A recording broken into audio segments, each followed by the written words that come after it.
All right. So the quiz actually tests our knowledge on module 1, 2, and 3.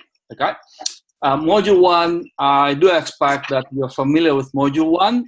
Module 1 revolves on marketing concept, marketing process. Guys, I may need to include that in here as well. Marketing process, bit of typo. Okay. I do expect that we are familiar with it. Okay, and because we just completed the assessments that requires us to understand module 1.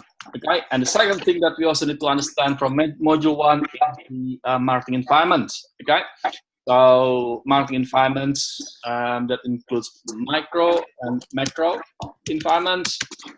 Micro environment, let's say micro environmental actors, and macro environmental forces. Okay, so they are the ones that we need to be able to understand. Okay, I'm not going to discuss those things right now. The next thing that I'd like to discuss a bit more is the marketing research, consumer behavior activity, and a brief marketing parables, basically. Okay. So the marketing research, there are a few areas I'd like to highlight to you. The first one is the process. Like any other business function, business activities, marketing research also has the process. Okay, the process normally starts with what we call as the defining. Let me just use this next bullet point. Okay, defining the problem and objectives. Okay. The second one is designing the research plan. Okay, and the third one is implementing the research plan. Okay, and the last one is interpreting the research finding and report. Okay, and reporting. Okay. In my experience, defining the problem is always the largest. I always spend the largest amount of my time defining the problem. Okay, and in my experience as well, a lot of people confuse between research problem and business problem. Okay, business problem actually revolves around the business performance, such as sales or profit that we don't achieve. Research problem is actually about the information that we don't have to help us understanding the business problem. Okay, so that's the connection actually. Okay, now in terms of understanding the objectives, research objectives, there are several approaches that people also help us in terms of understanding them. We can refer to the approach of research, such as the exploratory research, descriptive research, and causal research. Okay, so that helps us to understand the research problem. Okay. Now, designing the research plan actually includes a number of decisions. Okay. The first one is the types of data. Okay. Basically, we have two types of data: primary and secondary. Okay. Make sure you are comfortable with this data. Okay. Secondary data is actually generated by research that is commented by someone else for different purpose, whilst primary data is generated, is customized. Okay, is generated by research that is customized to solve specific marketing problem. Okay, so secondary data includes your internal data, such as sales, for instance. Okay, or sales report, financial report, customer complaint report, production report, product quality report, and so on and so forth. You can also look at the. You can also refer to, in terms of primary data, it is generated. It is customized to solve specific problems, such as through survey, or focus group discussion. Okay. Then the next thing that we need to decide in terms of research plan is research methods or techniques. Okay. Broadly speaking, we have two types of research techniques. The first one is qualitative. Right. The second one is quantitative research technique. Okay. The qualitative, as the name suggests, it generates a finding in the format of words or opinion. Or sometimes, if you use projective technique, we may use picture associated to certain situation. All right. And the popular techniques in here includes focus group discussion. Okay. Focus group discussion, in-depth interview, okay, and observation. Okay. So you observe the customers in their own environment. Okay. And quantitative includes survey, right, and questionnaire, right? So the quantitative actually generates the data in the format of numbers or stats. Okay, so that's qualitative and quantitative techniques. Okay. Now we also have the next thing that we need to decide is the sampling plan. Okay, the sampling plan actually includes three decisions. The first one is sample units, which is basically about the respondent profile. Who the respondent that we, who are they? Okay, who are the people that we need to interview? Okay, and the next one is sample size, about the number, how many respondents that we need to recruit. Okay, and last one is sampling procedure. How do we select? How to select the respondent? Okay. So they are the things, they are the major things that I'd like to, you know, briefly discuss with you about research. Okay, and the next one, in terms of implementing research plan, we actually collect the data. Go to the field, collect the data. Okay, if it is focus group discussion, then we organize the moderator to help us understanding the group, understanding the discussion. Okay, interpreting research findings and reporting. The things that we need to understand in here is to relate the findings to the objectives, to research objectives, right? And we distribute the report accordingly. Okay, so that's there are a number of things that I'd like to highlight in terms of marketing research. Okay, now the other thing that I'd like to highlight is in terms of today's business landscape. A lot of people, a lot of business, a lot of companies actually have what we call as CRM, okay, customer relationship management. Okay, this customer relationship management help us getting the data, right? So when customers getting the data through customers' touch points, such as our social media account, Facebook, for instance, they may do some postings, okay, or they call us and it will go to our CRM. Good company. Company that has strong data management should record it, because that helps us understanding the future needs of the customers, right? Or problems or issues of the customers. Okay, so that's basically the ones I'd like to highlight. Okay, any questions so far? All good. All good. Brilliant. Let's move on. Yeah. Mm-hmm. All right, so the next thing is consumer behavior. Okay, now consumer behavior reflects the consumption, okay, for or done by household or family or individual. Okay, so if we talk about individual consumption, then we talk about consumer behavior, right? Business market behavior is different. The consumption is done by the organization. So if the product or service is purchased by a company, okay, like photocopy paper, that, you know, any companies may purchase, then it is under the domain of business market behavior. Okay, a few things. First, model of consumer behavior actually refers to SR model. Okay, stimulus response model, okay, where we expect the stimulus comes from the environments, Okay. By the way, all of these things you can also look at the pre-recorded materials. Okay. I'm not going to repeat those things. I just want to bring it to the highlights. Okay.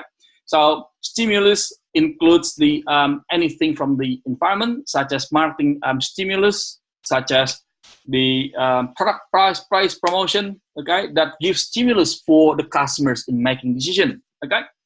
And the other one is the other environmental forces, such as the economic factor, the political factor, and so on and so forth, right? That goes into the consumer's decision-making process, okay? And we call it as the buyer's black box, okay? That leads to certain response from the consumers, okay? So that's the model of the consumer behavior, okay? The next one is factors affecting consumer behavior.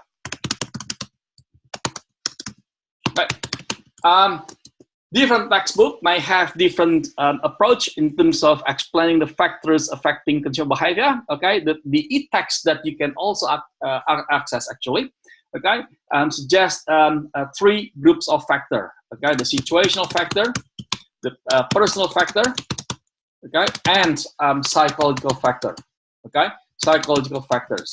Okay, each of them has specific factors as well. Okay, such as the time, or whether they're under pressures or not, okay, and so on and so forth, right? And the next thing I'd like to briefly highlight to you is the consumer decision-making process. Okay, there are 5 stages in terms of consumer decision-making process. It starts with the need recognition. Some authors label it as problem recognition, okay? The next one is actually about information search, okay? And then the next one is about the evaluation of alternatives, okay? And purchase. And last one is post-purchase behavior, or post-purchase evaluation, okay? Now, there are 5 stages, okay? Need recognition, problem recognition. Okay, actually, there are 2 driving forces or 2 drivers here.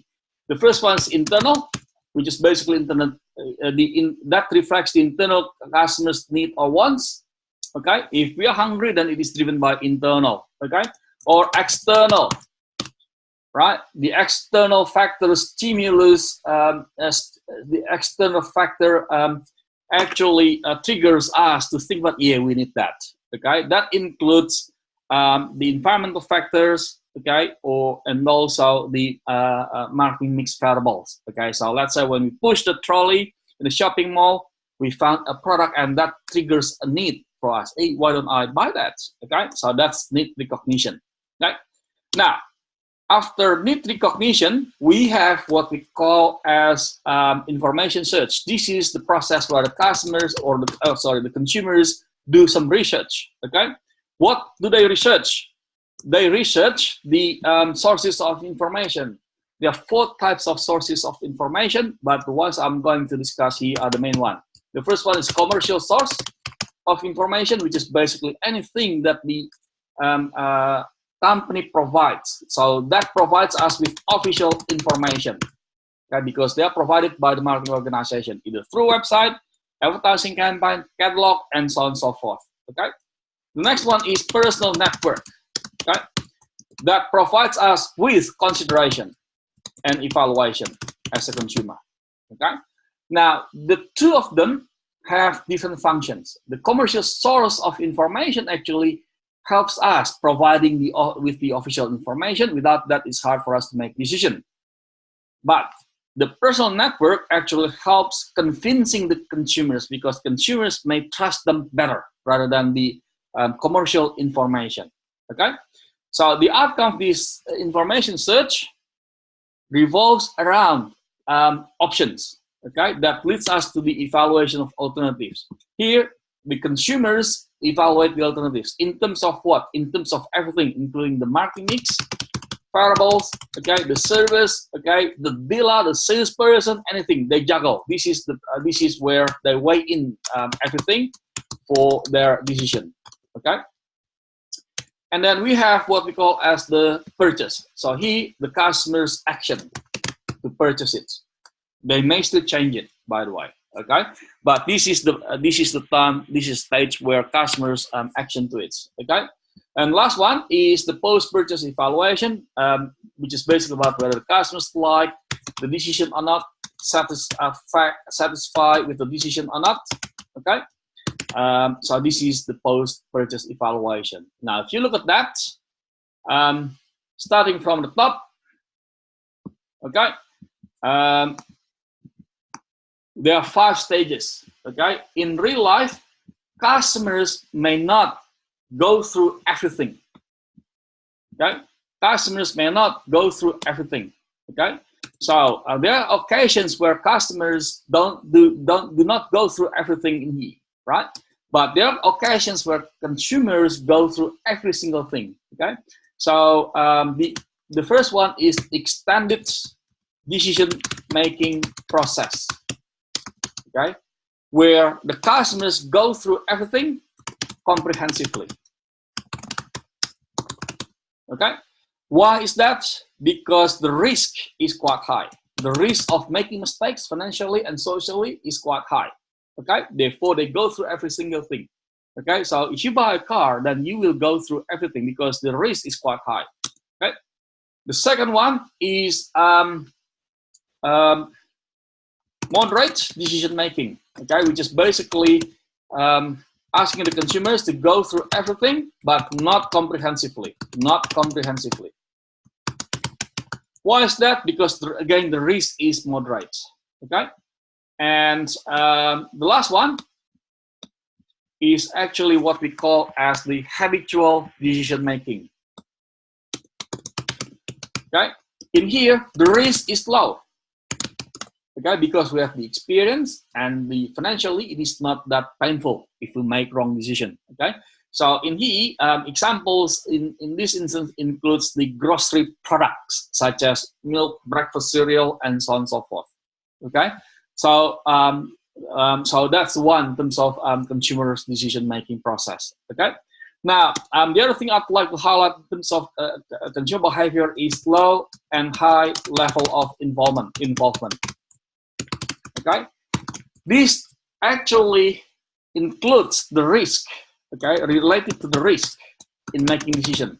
Okay, if the risk, like social risk or financial risk, is quite high, then the consumers actually are quite involved in making decision. Right? So if we are making decision about buying a car, for instance, the risk is quite high, so we are involved in making. Highly involved in making the decision. We do research and so on and so forth. Okay, so related to the previous this topic. Okay, so quite extensive in terms of making decision. Okay, and if the risk is quite low, we actually, you know, if the risk is quite low, we actually not that involved in making decision. Okay, we may even just pick the product up from the shelf at the grocery store and put the product in our trolley or baskets. Okay, so they're the main ones. Okay, in terms of consumer behavior, you can also go through the business buyer behavior. Okay, now the next one is SDP. It stands for segmentation, targeting, and positioning. Okay. Segmentation is actually the process of dividing large population into small market segments. Okay? Therefore, the outcome is market segments.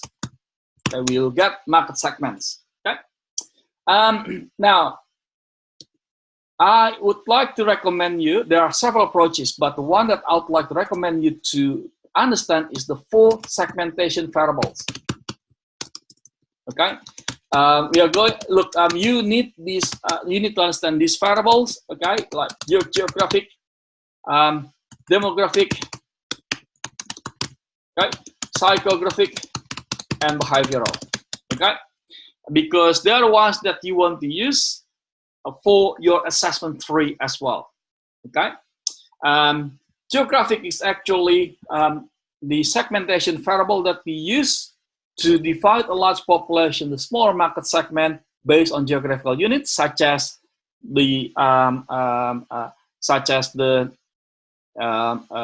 neighborhood, counties, cities, urban, and so on and so forth. Okay, so when you say that your target market is the one who lives in the key cities, you're actually describing your target market geographically. Okay, demographic, again, use demographic variables such as age, income, education, occupation, and so on and so forth. Psychographic is about the lifestyle of the customers, such as outdoor or sociable, for instance, right? And behavioral is actually about the attitude and knowledge of the product. Okay.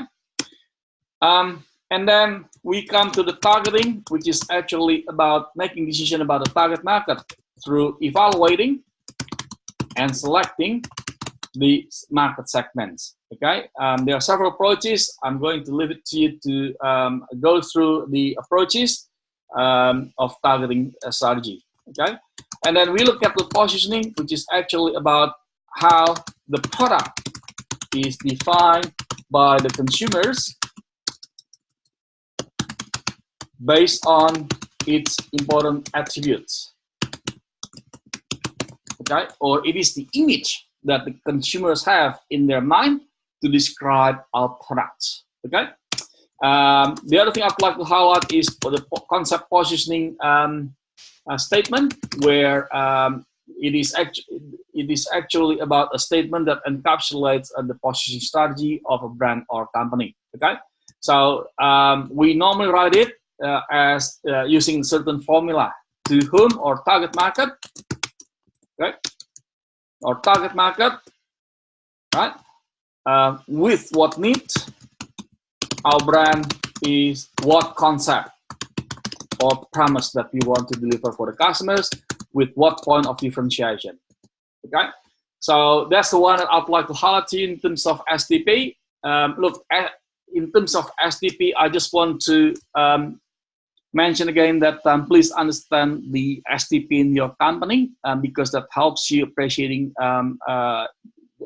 the value that you want to convey for the customers, so you can contribute to it accordingly. Okay. The next one is branding concepts. Right. There are several concepts that you also want to look at, like the family branding strategies, where the company use one brand as the family for the entire products, for all of the products that they offer. The next one is individual branding strategy, which is basically putting the brand individually. If you look at Unilever or P&G, for instance, they have individual branding strategy. P&G, Pantene, for instance, okay, individually branded. Okay, and the next one is combination. Okay, so combining family and individual, like Arnold's, for instance. Okay. So they are the main ones I'd like to discuss with you in terms of SDP and branding. Right, and the next one is about the overall overview of the marketing mix variables. Okay, we have product, price, placement, and promotion as the core marketing mix variables, and we also have the people, process, physical evidence. Now, the textbook also add with partnership.